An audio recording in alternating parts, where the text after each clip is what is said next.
What's going on, everybody? Welcome back to the farm. Boil number 2. We're just getting started. I just got the fire going about 2 minutes ago. Really just happened. Still got the pump running. So getting I got a good amount down here in the evaporating pan. Still getting the warming pan filled up from my sap that's stored back in the cooler back here. So yeah, I don't have any intentions of actually finishing this today. Today is Friday. I just have a couple of hours this morning. I just so happen to be off of work, so I'm going to take advantage and start to boil some of the sap down with no intentions of taking it all the way to syrup. So I'm going to try to get a bunch evaporated off. I've got some big old steel, like big old stock pots, like Army surplus stock pots that I'll probably end up dumping it off into, putting the lid on it, and just letting it sit until tomorrow so I can finish it up tomorrow. But yeah, showing you guys what's going on. Well, yesterday pretty quickly turned into today. I did not pick the camera back up yesterday after we got started, but I was able to boil through about 3/4 of the collected sap that I have. This is a little bit smaller of a run than we did last weekend. Last weekend we were around 200 gallons that we ran, and all of these numbers are pre-RO, so they're much significantly smaller numbers of volume that are actually going into the evaporator. But last weekend we did about 200 gallons. This weekend we're going to run about 150. So I had, I don't know, maybe 20, 25 gallons left this morning that I put onto the evaporator. I drew off everything from yesterday and put that in a pot, set it off to the side, and then boil down the rest of this sap. We have since, added back what we did yesterday. That's what's up here in the warming pan. We added that back into the warming pan, and we're slowly trickling off into the evaporator pan. So maybe we're down to 15 gallons or so, 15, 20 gallons between both of the pans right now. So just a couple more hours and we will have this stuff about ready to bottle. So we got everything down in the main evaporator pan. So we're going ahead and we're checking it with the digital thermometer right here. It looks like we're at about 215 right now. See, that's where we're trying to get. We're trying to get to 219. So we're getting close. Just gonna have to keep boiling her down. Now I know it's a lot of seasoned syrup folks that watch my videos, but if you're not, that 219 degrees that we're looking for, that is where the sap officially switches over to syrup in terms of the sugar content.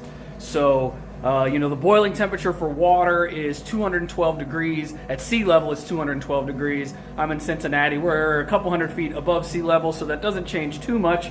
But so as you're boiling the water out of it and the sugar is concentrating, you're driving up the boiling temperature because we're not pure water anymore. So as we get more water out of it, the boiling temperature rises above that 212 degrees. So when it gets to 219, that's when we know that we are around the 60 to 63% that officially makes it syrup and not sap anymore. Okay, well, it's a good thing that I had Taylor here to fact check me. I misspoke, guys. It is 66 to 68 bricks that we're looking for, not 60 to 63. So we're getting pretty close. I got a 219 reading, so I knew that we were getting really close. So I got out the refractometer, and we are just up above 60 in terms of the actual bricks. So actually, I'll show you guys what that looks like real quick. So with the refractometer, all we're going to do is take this little dropper right here. We put a couple of drops onto the sight glass, close the lens. You can see kind of that it is smushed flat all the way across the view window. And then if we can get it to line up just right with the camera, you can see there, we're just above 66 bricks. So we are there. Now the last thing I'm doing since I finished here on the pan is I'm letting it cool down a little bit before we go through our wool filter because I do not want more sugar sand to form once after it's passed through the filter. So I want to try to get it down, you know, below 200, 190. I know it says it can form at any temps above 180, but I don't think I'm going to try to bring it all the way down to 180. I don't want it to cool too much. I still want it to kind of be hot when it goes into the bottles. So just a little bit of a waiting game, waiting for it to cool down, and then we'll run it off into my finishing pan that has the little ball valve on it, and we'll use that to get them all bottled up. A trick you can do with your cone filter, if you invert the tip of the cone, I use this little, I don't even know what you call this for. I think it's for straining grease actually. But you can invert the tip of it, and then you create more surface area for the syrup to work through. So it doesn't all have to go through the very tip of the cone. You know, a lot of times it'll clog up from everything that builds up all the sugar sand and everything. So that's a little trick for you.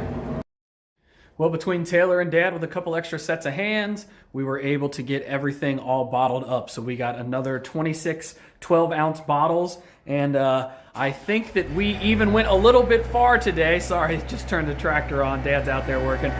But I think we even went a little far today because this stuff is thick. I don't know if you can see how well it's holding the bubbles, but man, it is really thick today. So I think we may have gone a little bit past it. But man, it's still delicious, and it's extra sticky and extra sweet.